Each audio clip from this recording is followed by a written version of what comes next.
Good afternoon and welcome. आप देख रहे हैं आज का बाजार जागरूक बिजनेस के डिजिटल प्लेटफॉर्म पे। अगर हम बाजारों की बात करें तो डे हाई पे बाजार इस समय काम काज कर रहा है। 22,991 का हाई लगाया है निफ्टी में अभी अभी। और उसी स्तर के आसपास कामकाज करते हुए वो लगता है कि 23,000 को तोड़ना थोड़ा मुश्किल तो हो रहा है। सुबह से कोशिश तो एक बार करी हुए, उसके बाद हमने नीचे का डाउन स्लाइड भी देखा, लेकिन अभी डे हाई पे कामकाज करते हुए 20,719 जो है आज दिन का इंट्राडे लो, तो 22,700 के स्तर को अच्छे से डिफेंड करते हुए। अब देखना यह है कि आज 23,000 के ऊपर निफ्टी बंद होती है या नहीं होती है। आज एक्सपायरी भी है वीकली, तो उसके चलते उठा पटक जो है बिल्कुल देखने को मिल रही है। अगर हम इंडेक्सेस की बात करें तो आज आईटी इंडेक्स में काफी अच्छा एक मूव देखने को मिल रहा है, 2.2%, और IT is gradually been moving higher. और अगर हम इस पूरे एक डेढ़ महीने में देखें तो आईटी ज्यादा नहीं गिरा, क्योंकि वो पहले ही गिर चुका था। संभलने की कोशिश भी आईटी ही कर रहा है। और बैंक निफ्टी भी आज लाल निशान में समय कामकाज करते हुए कल काफी अच्छा मूव हमने बैंक निफ्टी में देखा था। और मिड कैप और ब्रॉडर मार्केट्स जो है वो आज क्लियरली आउट परफॉर्म कर रहे हैं, नहीं अंडर परफॉर्म कर रहे हैं निफ्टी और सेंसेक्स को। कल काफी अच्छा मूव हमको निफ्टी मिड कैप और निफ्टी स्मॉल कैप इंडेक्स में भी देखने को मिल रहा था। तो कहीं ना कहीं संभलने की कोशिश बाजार कर रहा है, लेकिन आज डेडलाइन है जब ट्रम्प साहब जो है फैसला लेंगे कि वो एक दिन में ईरान को पूरा खत्म कर देंगे या फिर मोहलत मिलेगी। हालांकि ईरान ने जो है 45 डेज का सीज फायर को साफ इनकार कर दिया है। उन्होंने अपने 10 पॉइंट दिए हैं, उन 10 पॉइंट्स पे अगर यूएस राजी होता है तो ही कुछ हो सकता है। तो आज का जो इवनिंग होगी वो बहुत क्रिटिकल होगी कि क्या आगे की दिशा रह सकती है। इसी के चलते क्रूड ऑयल के दामों में तेजी बरकरार है, $110 के आसपास WTI और ब्रेंट भी उन्हीं लेवल्स के आसपास काम काज करते हुए। एनर्जी शॉक के चलते हुए जो स्पिल ओवर देखने को मिल रहा है वो सारी कमोडिटी सेगमेंट में देखने को मिल रहा है। Cotton at all time high, tungsten at all time high, fertilisers के और पेट्रोकेमिक शेयरों में जो है वहां पे भी हमको डेंट देखने को मिल रहा है, क्योंकि वहां पे भी दाम जो है धीरे धीरे बढ़ रहे हैं और इसका इम्पैक्ट इन्फ्लेशन करेगा। आरबीआई की पॉलिसी है कल, इंतजार ये है कि आरबीआई जो है वो क्या स्टेटमेंट देता है। हालांकि बिल्कुल स्पष्ट रूप से कोई ब्याज दरों में बदलाव की एक्सपेक्टेशन ना हमको रखनी चाहिए, ना उम्मीद रखनी चाहिए कि आगे कुछ 6 महीने में हो। ब्याज दरों में बढ़ोतरी भी हो सकती है, क्योंकि अगर इन्फ्लेशन के आंकड़े खराब होते हैं और ये वॉर लंबी खिंच जाती है तो दिक्कत तो होगी होगी। इन सब पे चर्चा करेंगे। दो खास मेहमान हमारे साथ जो है वो जुड़ चुके हैं। मिस्टर क्षितिज महाजन, इज को founder complete circle capital, and mister Amol Athawale, is VP technical research analyst eight Kotak securities. आप दोनों का बहुत बहुत स्वागत है। My first question is for Kshitij. Kshitij, markets have kept everybody on toes and I am sure कि आपकी भी नींदें तो थोड़ी बहुत तो उड़ी ही होंगी। अब जब मार्केट संभल रहा है तो आप क्या कर रहे हैं? Well, good afternoon Geetu. So आप सही कह रहे हैं इन अ वे, बट अगर आप होलिस्टिक वे में देखिए, आज आप प्राइस टू बुक वैल्यू पे, ब्रॉड मार्केट पे देखिए, ट्रेलिंग पी पे देखिए, आप अपने पिछले 15-20 साल के एवरेज से नीचे हैं। सो जो एक फर्स्ट ऑफ ऑल वैल्यूएशन का मिसमैच 2024 में मेरे को अभी भी याद है, आपसे जब मैं बात करता था अक्टूबर नवंबर में, जी। जो जो थोड़ा फेयरफुल था, वो कहीं ना कहीं प्ले आउट हुआ। तो पहले हम टाइम करेक्शन में गए, अब हम प्राइस करेक्शन में चले गए।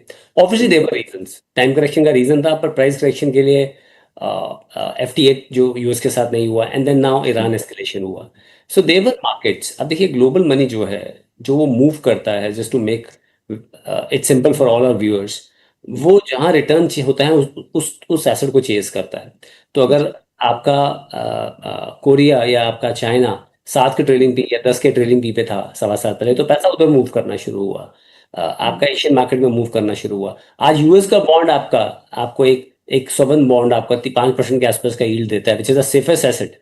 तो सारा का सारा जो आपका है सेफेस्ट एसेट की तरफ मूव करना शुरू कर गया कि चलो 5% तो मुझे यूएस में बैठ के मिल जाएगा। सो मनी मूव्स, और जहां पे वैल्यूएशन ज्यादा होती हैं, आपने प्रॉफिट बनाया होता है, पैसा वहां से मूव करता है। सो ठीक है, मैं समझता हूँ that markets has been not been friendly, and you are right that it's been little painful last 18-19 महीने से। बट मैंने ये कई सावन देखे हैं। I think this is one of the season, and this will also go. I think bottom up approach रखनी चाहिए। आपको समझ है, इन टर्म्स ऑफ टाइम है समझने का, और साथ में आप टाइम डिवोट कर सकते हैं, तब आप स्टॉक पिकिंग कीजिए, अदरवाइज फंड रूट कीजिए। सेक्टर्स बहुत इंपॉर्टेंट है। देखिए, एक सेक्टर जिसके बारे में मैं आपसे कई बार बात कर चुका हूँ, आज वो ईरान एस्केलेशन के बाद से बहुत उभर के आएगा, which is defence sector. Every country will step up their defense budgets and you will see a lot of money moving toward defense sector. India is a big time gainer. आप China plus one, Europe plus one की बात करते थे, अब आपके सामने middle east plus one भी हो जाएगा. Second sector is data centre sectors. Many people से डेटा सेंटर्स में तो हमारे पास एक दो ही प्ले हैं. आप पूरा इकोसिस्टम डिफाइन कीजिए डेटा सेंटर्स का. आपको केबल चाहिए, आपको ट्रांसफार्मर चाहिए, आपको चिप्स चाहिए, आपको जेनसेट चाहिए, आपको ऑयल चाहिए, आपको बैटरीज चाहिए, आपको रियल एस्टेट का इंफ्रास्ट्रक्चर चाहिए, आपको कूलेंट चाहिए, आपको वाटर चाहिए. तो आप कुछ भी थीम बनाते हैं ना, उसका वैल्यू चेन प्लॉट कीजिए और उस वैल्यू चेन में आप बिजनेसेस को लीजिए एंड उसको प्ले कीजिए. आप खुद कर सकते हैं, बहुत अच्छी बात है. अदरवाइज इतनी अच्छी वैल्यूएशन है, एक साल के बाद हम बात कर रहे होंगे वो मिस्ड अपॉर्चुनिटी, जो आज लग रहा है कि हो सकता है मार्केट, अगर रात को एक्सलेशन बढ़ता है तो हो सकता है मार्केट 8-10% नॉट चली जाए. मार्केट किसी भी दिन 8-10% जा सकती है. और जितने भी नए क्लाइंट्स आते हैं उनको मैं सजेशन जरूर देता हूँ कि जब भी वो आएंगे पक्का मार्केट टूटेगी टूटेगी, बट आपके number of units of share, आपके नंबर ऑफ म्यूचुअल फंड्स कम नहीं होते हैं. इवेंचुअली मार्केट अच्छा करती है. Again same example, bottom of Covid 76-7700, 24-2020 से आज भी हम 3 गुना ऊपर हैं in last 6 years time. Peak of pre Covid 12,400 से TRI का इंडेक्स मिला के आज भी हम डबल हैं. तो स्टिल इस फॉल में भी हम 12% कंपाउंडिंग में है 6 साल में. सो आई एम सेइंग इक्विटी में रिटर्न हर साल नहीं आता है एंड ये पेन पीरियड आता है. तभी तो बोलते हैं risk free return plus risk premium is your equity return. तो रिस्क जो आप लेते हैं उसका प्रीमियम मिलता है, पर वो हर साल नहीं मिलता है. हर साल अगर 13-14% आने लग जाएगी तो बैंक तो खाली हो जाए, FDI नहीं. सो वो उसका आपको बेनिफिट मिलता है. I am pretty sure, pretty hopeful the way are we been structured. थोड़ा सा फॉरेन मनी को लेके, थोड़ा सा इन्वेस्टिंग को लेके मुझे लगता है government should come up and talk about it. And I think अगर हम रोल बैक भी करें जो 2.5% हमने कैपिटल गेन इंक्रीज किया था, वो भी बहुत पॉजिटिव होगा, बहुत पॉजिटिव होगा. हमें कंड्यूसिव और वेलकमिंग एक एनवायरनमेंट बनाना है कंट्री में. आप 2 साल का कर दीजिए अपना जो लॉन्ग टर्म कैपिटल गेन है, दैट्स ओके. बट आप उसको रोल बैक करें, पूरा जाएं ले जाएं तो बहुत अच्छी बात है. आपका मेरे पास टाइम ही नहीं होगा तब, बिकॉज इतना काम आ जाएगा इंडिया में. But I am saying roll back करें. अभी बहुत कम पॉपुलेशन इन्वेस्ट करी. आप कह रहे हो आपको DI ने बचाया है, बट थिंक अबाउट इट. ये DI के नंबर अगर 3-4 गुना हो और साथ में FI का फ्लो हो, आपकी कैपिटल मार्केट कहाँ जाएगी. बिल्कुल. एक बात तो मुझे समझ आ गई है कि सब कुछ ऊपर ही जाना है, चाहे वो मार्केट्स हो और चाहे वो हम जैसे लोग हो. So everybody has to do that way only. Eventually. Amol, ये बताइए कि आज निफ्टी की क्या प्रोबेबिलिटी है कि वो 23,000 के ऊपर क्लोज करे. थोड़ा मुश्किल है एक्चुअली. एक सरप्राइज हो सकता है अगर 23,000 के ऊपर अगर क्लोजिंग आता है तो. हाउएवर एक ब्रेकआउट आ सकता है इंट्राडे चार्ट्स पे, क्योंकि हायर बॉटम फॉर्मेशन मेंटेन रखा है. ओवरऑल भी सेटअप देखे तो बाउंस बैक, ये जो बाउंस बैक आया है वो 700-800 पॉइंट का बाउंस बैक आया है. बट क्लोजिंग शायद ना आ पाए ऐसा लग रहा है सेटअप के हिसाब से, क्योंकि एक बड़ा पुल बैक रैली निफ्टी में हो चुका है. और हमेशा लास्ट का अगर मैं पैटर्न देखता हूँ तो 23,000 एक काफी प्रॉमिसिंग रेजिस्टेंस मार्क रहा है निफ्टी के लिए. तो थोड़ा वेट एंड वॉच का अप्रोच रहेगा. फिलहाल सेटअप बुलिश है. और अगर स्पेसिफिकली आपने डे ट्रेडिंग के बारे में पूछा था तो डे ट्रेडर्स के हिसाब से अगर मैं देखूँ तो 22,850 एक इम्पोर्टेंट लेवल है. अगर वो ब्रेक होगा तो शायद एक करेक्शन, एक इंट्राडे डिप भी आते हुए, हम शार्प करेक्शन भी आते हुए देखने को मिल सकता है. और बैंक निफ्टी कल एक अच्छा मूव हमने बैंक निफ्टी में देखा था, और आज तो सस्टेन करने की कोशिश कर रहा है पर बार बार लाल निशान में कर रहा है. जी, उसका एक रीजन भी ये है कि IT आज लीडरशिप ले रहा है. बैंक निफ्टी के बारे में अगर हम देखते तो बाउंस बैक काफी शार्प था, 2 दिन से काफी प्रॉमिसिंग मूव है. तो उसको थोड़ा सा एडजस्ट करने का जिस तरीके का होता है वो टेम्पररी ओवरबॉट कंडीशन के हिसाब से वो फॉर्मेशन है, नॉन डायरेक्शनल है इंट्राडे बेसिस पे. वही फॉर्मेशन आज भी कंटिन्यू होने के चांसेस काफी ज्यादा लग रहे हैं. रेजिस्टेंस की बात करेंगे तो कल का जो हाई था वो 52,700 के आसपास था. वो एक क्रूशियल रेजिस्टेंस जोन बनेगा. और रिट्रेसमेंट सपोर्ट जो भी मूव हुआ है उसका जो इमीडिएट में सपोर्ट के हिसाब से देखता हूँ तो 51,700 इमीडिएट सपोर्ट निकल के आया है. क्षितिज, आपने कहा कि कैपिटल गेन टैक्स में बदलाव होना चाहिए, और उसका एक मैं आर्टिकल पढ़ रही थी कि निफ्टी ने FIIs को 4.5 साल में कोई रिटर्न नहीं दिया, 0 returns. So can India win back playing for investors? Question mark. और ये क्वेश्चन मार्क हमारे वित्त मंत्री को समझना पड़ेगा and they need to really act on this. और इसका अब जो वॉर की बात करते हैं, चलिए ये तो हो गई जी फॉरेन कैपिटल के लिए आपने हमको बता दिया। अब वॉर की इम्प्लीकेशंस आप डिफरेंट सेक्टर्स पे हमको इम्पैक्ट देखने को मिल रहा है, और ये सिर्फ शुरुआत है। और अगर वॉर जो है थोड़ी और खिंच जाती है, तो क्या आपको लगता है कि इन्फ्लेशन का इम्पैक्ट जो है वो हमारे जीडीपी के आंकड़ों पे रिफ्लेक्ट होना शुरू हो जाएगा? 100%। पहले आपके जो पहले प्रश्न का मैं उत्तर दूंगा अगर, तो अब देखिए ना, करेंसी अगर आप 3.5-4 साल में देखते हैं 78 से आज लकीली अब 92 पे 95 पे चली गई थी। मुझे लगता है ये कहीं ना कहीं 89-90 में स्टेबलाइज होगी। ये थोड़ा ज़्यादा ही हो गया था, बट स्टिल अगर आप 78 से 92 का लेवल लगाते हैं तो ऑलमोस्ट आपका करेंसी जो है 17-18% डेप्रिशिएट कर गई है। तो पिछले 1.5 साल में रिटर्न वैसे नहीं बना, उससे पहले रिटर्न बना भी हो तो वो जीरो हो गया। तो डॉलर रिटर्न आपका ऑलमोस्ट ब्रॉडर इंडेक्स पे जीरो है, बट ये इंडेक्स स्टॉक स्पेसिफिक बहुत जगह रिटर्न बना है। अगर ये वॉर एस्केलेट होती है एंड हमारा 85% जो एक्सपोर्ट है, सॉरी इम्पोर्ट, ऑयल को हम इम्पोर्ट कर रहे हैं, वो हमारे लिए बहुत बड़ा डिटरेंट है। एंड उस नंबर को क्लोजली वॉच करना बहुत ज़रूरी है, because that can create inflation much much beyond RBI comfort zone.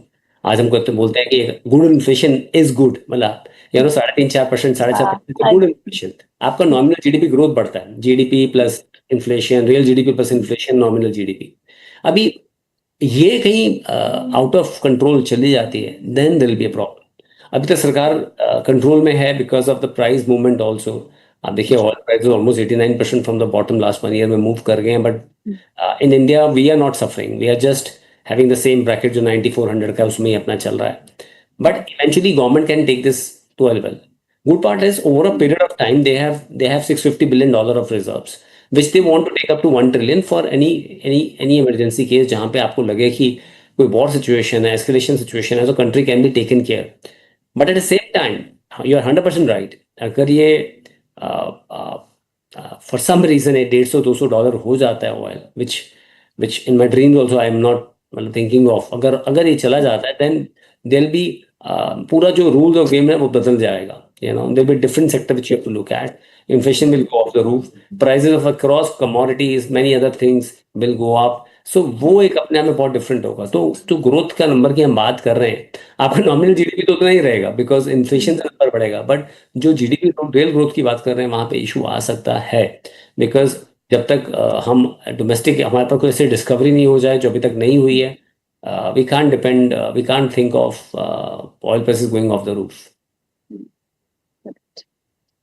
चलिए आईटी सेक्टर की बात करते हैं। आज आईटी निफ्टी का आईटी इंडेक्स जो है वो 2.25% ऊपर है, और आज के टॉप गेनर्स निफ्टी के विप्रो इज अप 3%, एचसीएल टेक 3%, टीसीएस में भी करीबन 2.5% का इजाफा देखने को मिल रहा है, और अन्य काउंटर्स इन्फोसिस, टेक महिंद्रा भी हर निशान में कामकाज कर रहे हैं। अमोल साहब, ये बताइए कि निफ्टी आईटी इंडेक्स में बॉटम बन चुका है, और दूसरा कि आईटी में अगर कुछ खरीदना हो तो सबसे बेस्ट प्लेस चार्ट किसका?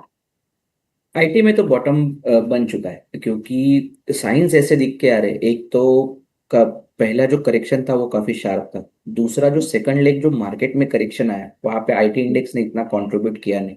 तीसरा अगर मैं देखता हूँ तो जो रिवर्सल फॉर्मेशन आ रहे हैं आईटी इंडेक्स में, फ्रंटलाइन आईटी स्टॉक्स पे और मिड कैप आईटी स्टॉक्स में, वो सस्टेन होते हुए दिख रहे। और ऐसे का मार्केट कंडीशंस में अभी भी IT index 20 day simple moving average के ऊपर कंफर्टेबली ट्रेड होता हुआ देखने को मिल रहा है। सो साइंस काफी प्रॉमिसिंग है। हाउएवर बड़ा ट्रेंड जो है वो अभी भी वीक है, तो मैं इसको बाउंस बैक पकड़ रहा हूँ, बट एक बाउंस बैक काफी शार्प या कंटिन्यू होने के चांसेस काफी ब्राइट लग रहे हैं। उसमें अगर पीक्स की बात करेंगे तो पहला तो फोकस रहेगा तो फ्रंटलाइन स्टॉक्स के ऊपर रहेगा। जो मार्केट अगर बाउंस बैक भी होना है तो भी टीसीएस इन्फोसिस के ऊपर ध्यान रहेगा। रिजल्ट सीजन भी शायद चालू हो रहा है तो उसका भी एक इम्पैक्ट देखने को मिल सकता है। तो टीसीएस में काफी प्रॉमिसिंग फॉर्मेशन है, एक कंटिन्यू होने के चांसेस काफी ब्राइट है। 2450 20 डे सिंपल मूविंग एवरेज है वहां उसी के आसपास, वो एक सैक्रोसैंड लेवल रहेगा, उसके ऊपर ये मोमेंटम कंटिन्यू रहेगा। 2600 तक के लेवल भी आने वाले दिनों में देखने को मिल सकते हैं। और अपार्ट फ्रॉम दैट अगर मैं देखता हूँ टीसीएस छोड़ के, तो एक परसिस्टेंट, एक प्रॉमिसिंग है, काफी शार्प बाउंस बैक हुआ है, थोड़ा सा ऊपर है stock, 50 day simple moving average के आसपास है। बट ये मोमेंटम को अगर मुझे चेस करना है तो 5250 एक लेवल्स निकल के आ रहे।